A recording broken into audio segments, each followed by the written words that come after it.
আসন্ন টি-20 বিশ্বকাপে ভারতের বিপক্ষে ম্যাচ বয়কট করার সিদ্ধান্ত নিয়েছে পাকিস্তান।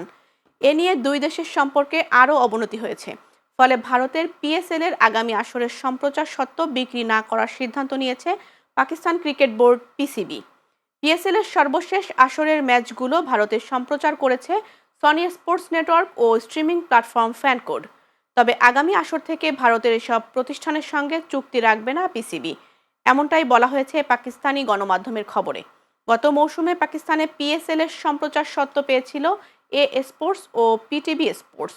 স্ট্রিমিং প্ল্যাটফর্ম হিসেবে ছিল ওয়ালি টেকনোলজিস, ট্যাপ ম্যাড, তামাশা, ডারাজ, বেগিন এবং মাইকো। পাকিস্তানের বাইরে বাংলাদেশে পিএসএল দেখা গিয়েছিল টি স্পোর্টসে। এছাড়া ভারতে পিএসএল এর ম্যাচ সম্প্রচারের দায়িত্ব পায় ফ্যানকোড ও সনি স্পোর্টস নেটওয়ার্ক।